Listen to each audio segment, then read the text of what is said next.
এইখানে একটা মামের পুরোনো মন্দির ছিল, সে মন্দিরটা কই গো? এখনো সম্পূর্ণ ভাঙা হয়নি, তো সামনে একটা ভাঙা হয়ে গেছে, ভালো করে শটার গেট লাগিয়েছে, রং পালিশ করেছে, আর ওই যখন ভাঙা চলছে পেছনের দিকে ওদিকটা নতুন করে হবে, নতুন হবে। আচ্ছা, তোমার থাকার জন্য আসল মন্দিরটা কই? আসল মন্দির এই তো সামনে, এই গেটটা আছে দেখতে পাচ্ছ না? চকচক করছে যে, হ্যাঁ ওই তো বললাম না, ওইটি পুরোনো আসলে নতুন করেছে, আর তোমার থাকার জন্য ওদিকে হচ্ছে, ওটা নতুন হবে তাই তো? হ্যাঁ, মামের কাজ তো ভালোই হয়েছে। হ্যাঁ, আচ্ছা তাহলে ওটা মামের মন্দির, গেট লাগানি যে মামি ভেতরে মামি এই মন্দিরে আছে, তো মামি কই? মনে হয় ভেতরেই আছে, ঘরে কাজ করো। আচ্ছা ঠিক বাইরে আছে, থেকে মিস কল দিয়ে দাও। মামি যখন ভিতর আছে, মামি আমার মেয়ে ছেলে মানুষ কেমন অবস্থা আছে জানা নাই, মিস কল দিয়ে একটা মিস কল মাই দিয়ে নাকি? হ্যাঁ, বাইরে থেকে মিস কল মারো। মামি গো,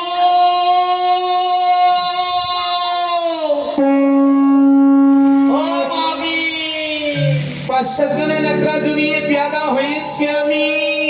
আছে তো পেয়াদা হলে চলবে না মামি। আচ্ছা আচ্ছা, মামা দেখেছি হরি, তাহলে আমি কহতে সরে পড়ি। সরি বলে চলবে না মামি।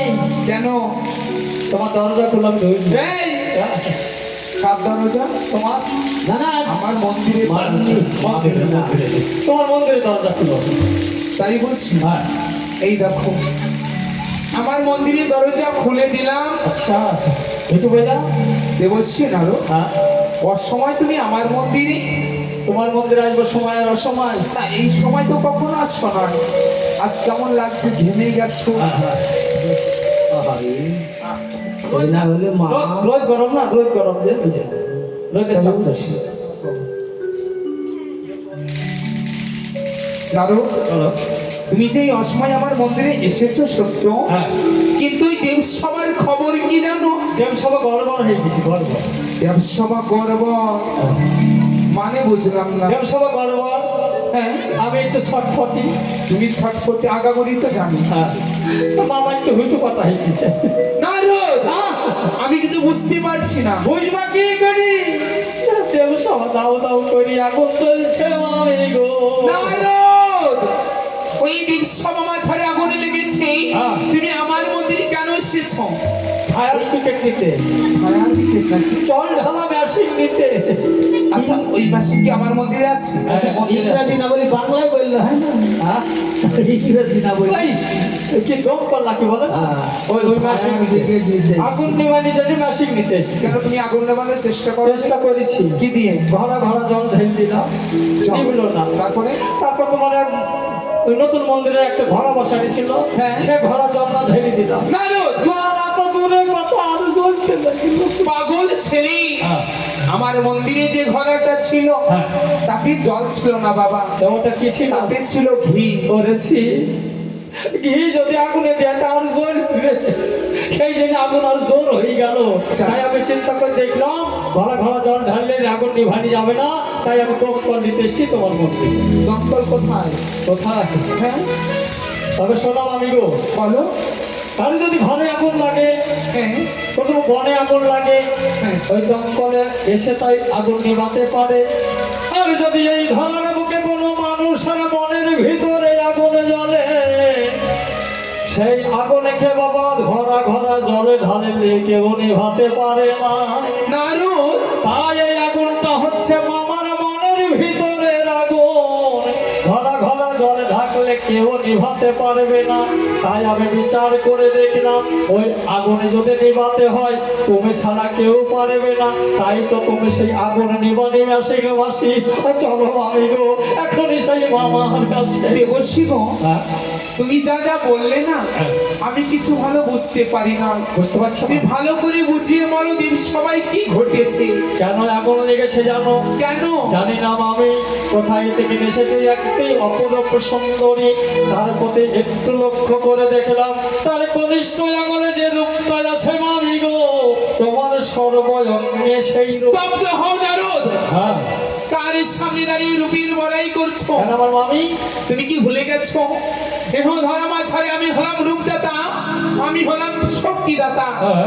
যাকে কিঞ্চিত মাত্র রূপ দান করেছি সে পেয়েছে রূপ, যাকে কিঞ্চিত মাত্র শক্তি দান করেছি সে পেয়েছে শক্তি। আচ্ছা। আর আমার সামনে রূপের বড়াই করছো? আরে আমার রূপ পাওনি রে, আরে আমার রূপ পাওনি, কি রূপে চিহিরি। কেন কেন? শোনো মামি, কি তোমার রূপের বড়াই আমার কাছে করো না। কি জানো আমার তোমার রূপের কথা বললে আমারই লজ্জা লাগে। এমন কি জানো বলবো? বলো। তবে শোনো, কতক্ষণ ছেড়ে তুমি মন কেটে ফেলিছো, হ্যাঁ, গলায় মালা করিছো, তারপর মামাকে রাস্তার মধ্যে চিনকরি পেরি ফেলিছো, হ্যাঁ। ঘড়ির উপরে পা তুল দিয়েছো, এক কাক চাক করে জিম্পারকে দাঁড়িয়ে থাকো। তোর থেকে মনে হয় একটা খেজুর গাছ দাঁড়িয়ে আছে। আবার ন্যাংটা। এই তো তোমার রূপ, আবার বলছি রূপ। কে বলেছি কালিলান? জগতের লোক সকলেই জানে। রিপনায়নে দেখ না খুলিকা কালির আছে 18 হাতে ঘোমটা। কাপড় খালি কহা ছিল। সে অনেক ছিল, তোমায় বুঝতে হবে না। হ্যাঁ, সেই রূপ। তাই আমি কি শুনেছি জানো, কোন রূপেরই কাছে যেতে হলে নাকি রূপী নিয়ে যেতে হয়, হ্যাঁ মানে এটা সত্য। আরে কোন শক্তিরই কাছে যেতে হলে শক্তি নিয়ে যেতে হয়। তাই তুমি কি করবে বলো তো? আচ্ছা তুমি কি করবে জানো? যেই না রূপী রেখেছো তোমার মামার দেবসা মামা ছাড়ে, আচ্ছা, সেই রূপের প্রতি লক্ষ্য দিয়ে একটি মা রূপ বর্ণনা করো। সেই রূপের কথা? হ্যাঁ। আমি গো কি দিব রূপের দোহলো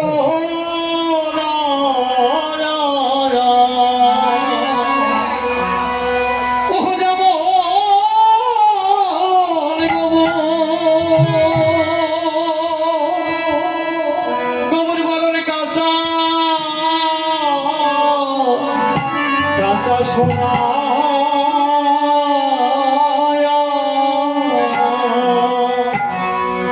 আমি কি দিব গো?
হাসি পেটে পরে দুর্গা দেবী আমার সিঁদুরের ওপর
বাবা বাবা আমি ঢেকি রথ আমার ঢেকি বাহন চড়ে আসছি মামি আমার আগে বসে আছে বুঝছি না রো আমার আগে ঘোড়ার গাড়ি নিয়ে চলে এসছি ঘোড়া কথা পেল আমি ঘোড়ার কাছে না না পুষ্প রথে আসলো আলোক রথ যার নাম তুমি জানো ওই যে পুষ্প দিয়ে আরে ঘোড়া আছে তো সম্মুখে আরে সামনে ঘোড়া দেখানোর জন্য ওটা হ্যাঁ আমাকে ঘোড়ার সাহায্যে আসেনি আচ্ছা ঠিক আছে ও মামি সত্যি চলে এসছি চলে এসেছি হ্যাঁ তবে দৈনন্দিন তুমি দেবসভা মাঝারে রথ থামাও আজকে বাইরে কেন থামিয়েছো এই জায়গাটা সেই জায়গা কোন জায়গা ঘটনার মূল এইটাই সেই ঘটনার মূল ঘটনার মূল মানে লক্ষণ দেখতে পাচ্ছ না কি বুঝতে পারছি এই জায়গাটা মেয়েটা খানি নৃত্য করেছে এই জায়গায় নৃত্য করেছি হ্যাঁ এই জায়গাটা উঁচু হ্যাঁ উচ্চ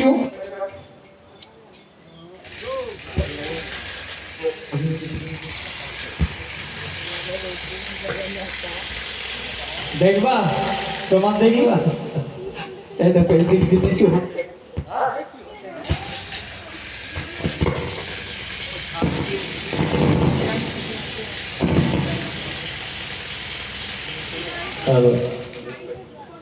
বুঝতে পারছ মামা মানে ওই মামার শরীর স্বাস্থ্য তো ভালো পা কোনো কথা কথা পা হঠাৎ দিয়ে পা ফিরছে জায়গাটা নিচু হয়ে গেল এই জায়গায় মাটি উঠে কিনে উঁচু হয়ে গেল ওই জায়গাটা বড় খায় হয়ে গেল ওই ছেলেটা